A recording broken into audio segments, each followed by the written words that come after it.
బ్లౌట్ మంటలను ఆర్పే పనులు మూడో రోజు కూడా కొనసాగుతున్నాయి. గత 48 గంటలుగా ఎగిసి పడుతున్నాయి ఇక్కడ మంటలు.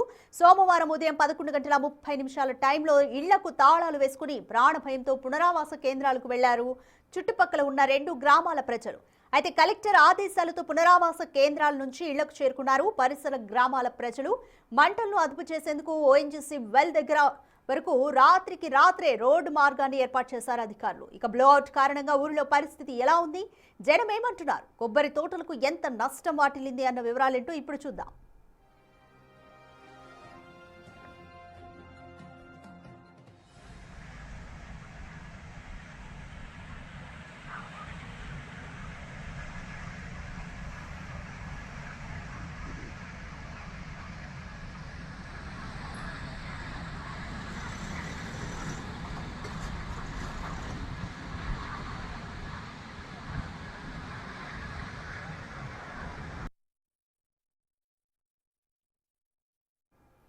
బ్లోఅవుట్ వేడిని తగ్గించేందుకు నీటిని పిచికారీ చేస్తున్నారు ఓఎన్జీసీ అధికారులు. ఉదయం నుంచి రాత్రి వరకు ఏకధాటిగా నీటి పంపింగ్ జరిగిందని అంటున్నారు ఓఎన్జీసీ స్టాఫ్.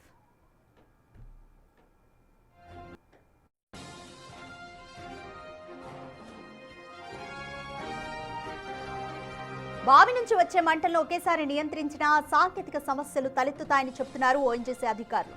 అందుకే దశల వారీగా మంటలను అదుపులోకి తెచ్చే యత్నం చేస్తున్నారు. ప్రస్తుతం పొలాల మీదుగా తాత్కాలిక రోడ్డును నిర్మిస్తున్నారు. తాత్కాలిక రోడ్ల ద్వారా భారీ వాహనాలతో మడ్ ఫిల్లింగ్ యంత్రాన్ని తీసుకురానున్నారు. వారం రోజుల్లో పరిస్థితి పూర్తిగా అదుపులోకి వస్తుందని చెప్తున్నారు.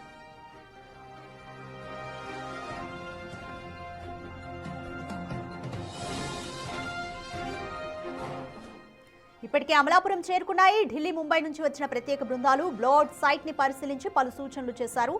ONGC technology field services director సక్సేనాతో పాటు ప్రాంతీయ విపత్తు నిర్వహణ ఇన్ఛార్జ్ శ్రీహరి సైతం సైట్ విజిట్ చేసిన వారిలో ఉన్నారు.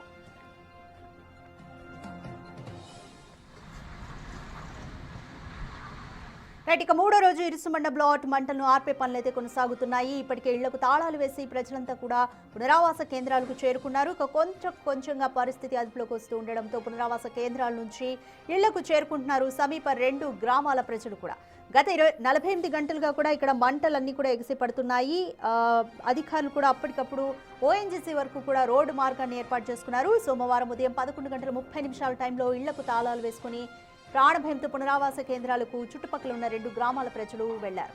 రెడ్, దీనికి సంబంధించి మోర్ డీటెయిల్స్ మా ప్రతినిధి రాజేష్ అడిగి తెలుసుకుందాం. రెడ్ రాజేష్, ఇరుసుమండలో ప్రస్తుతం సిచ్యువేషన్ ఏ విధంగా ఉంది? మంటలు పూర్తిగా ఎప్పటికొచ్చే ఛాన్స్ ఉంది? దాదాపు 48 గంటలు గడుస్తున్నప్పటికీ బ్లోఅవుట్ అనేది తీవ్రత తగ్గట్లేదు, అదేవిధంగా కొనసాగుతుంది. ప్రస్తుతానికి ఆ బ్లోఅవుట్ని కంట్రోల్ చేసే విధంగా వాటర్ వెదజల్లుతున్నటువంటి పరిస్థితి అయితే ప్రస్తుతం మనం ఉన్నాము. స్పాట్ వద్ద చూడొచ్చు, దృశ్యాలు మనకి పూర్తిగా కనబడుతూ ఉన్నాయి. ఆ బ్లోఅవుట్ అనేది 48 గంటలకు అదేవిధంగా వస్తుంది. కొంత తీవ్రత తగ్గుతున్నప్పటికీ అది ఎప్పటికీ కంట్రోల్ అవుతుందనే దానిపైన స్పష్టత రావాల్సి ఉంది. ఒక వారం రోజులు సమయం పడుతుందని అధికారులు అయితే చెప్తున్నారు, కానీ ఇంకా ఎక్కువ సమయం పట్టే అవకాశం కూడా కనబడుతుంది. ప్రస్తుతానికి ఆ స్పాట్ని చేరుకోవడానికి ప్రత్యేక రహదారిని కూడా ఇక్కడ ఏర్పాటు చేసి ఇప్పుడు ఎగ్జాక్ట్గా మనకు కనబడుతున్న స్పాట్ వద్దకి టీమ్స్ వెళ్ళబోతున్నాయి. క్రైసిస్ మేనేజ్మెంట్ టీమ్స్ ఆల్రెడీ ఇక్కడికి వచ్చాయి. వాళ్ళంతా వచ్చిన తర్వాత దానికి సంబంధించిన హెడ్ డాక్టర్ శ్రీహరి వచ్చి అక్కడ ఉన్నటువంటి ఆ ఎగ్జాక్ట్ బ్లోఅవుట్ వస్తున్న ప్రాంతానికి వెళ్ళి ఆ చుట్టుపక్కల ఉన్నటువంటి ఆ మొత్తం పరికరాలను తొలగించి ఆ స్పాట్ని పరిశీలించి బ్లోఅవుట్ ఏ విధంగా వస్తుంది, దాని తీవ్రత ఏ విధంగా ఉంది, దాన్ని ఏ విధంగా కంట్రోల్ చేయాలని దానిపైన నిర్ణయం తీసుకోబోతున్నారు. దానికంటే ముందు వాటర్ వెదజల్లుతున్న ప్రక్రియ నిన్న ఉదయం నుంచి చేస్తున్నారు. ఇటువైపును కూడా పైప్ లైన్ లాగుతున్నారు. పైప్ లైన్ ఏర్పాటు చేసి ఇటువైపు నుండి కూడా సైమల్టేనియస్గా వాటర్ని వెదజల్లబోతున్నారు. చల్లిన తర్వాత ఆ బ్లోఅవుట్ని నిదానంగా కంట్రోల్లో తీసుకురాబోతున్నారు. వాస్తవంగా సడన్గా దీన్ని కంట్రోల్ చేసే పరిస్థితి లేదు.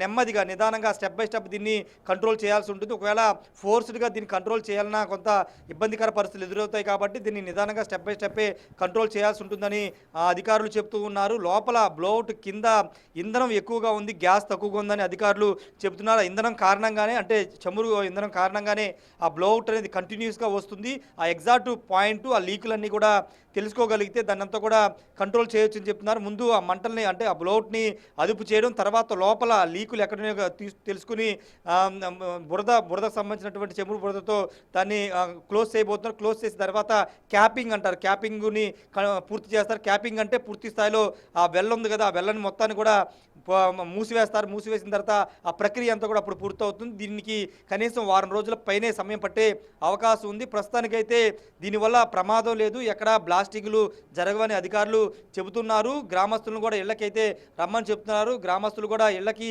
ఒక్కొక్కరిగా చేరుకున్నటువంటి సిచ్యువేషన్ కూడా ఉంది. మరోవైపు రీజనల్ క్రైసిస్ మేనేజ్మెంట్ టీమ్ అంత సభ్యులంతా కూడా ఇక్కడికి చేరుకుని మొత్తం సిచ్యువేషన్ అంతా కూడా వాళ్ళ కంట్రోల్లోకి తీసుకున్నారు. మరి కాసేపట్లో దీనికి సంబంధించిన అధికారులు వచ్చి ఆ స్పాట్కి వెళ్ళి ఆ మొత్తాన్ని అంతా క్లియర్ చేస్తారు. ముందు మనకు అక్కడ కనబడుతుంది కదా, చుట్టూ ఉన్నటువంటి ఐరన్ అవన్నింటిని కూడా క్లియర్ చేసి ఆ స్పాట్ని పరిశీలిస్తున్న తర్వాత ఏ విధంగా కంట్రోల్ చేయాలని దానిపైన నిర్ణయం అయితే తీసుకోబోతున్నారు. ప్రస్తుతానికి ప్రమాదం అయితే ఏమీ లేదు, కానీ బ్లోఅవుట్ అనేది ఉండడం ఇబ్బందికరం కాబట్టి దాన్ని కంట్రోల్ చేయాల్సిన బాధ్యత ఉంటుంది. కాబట్టి కంట్రోల్ చేసి పూర్తి స్థాయిలో క్యాపింగ్ కూడా పూర్తి చేస్తారు. దానికి వారం 10 రోజులు సమయం పట్టే అవకాశం ఉంది.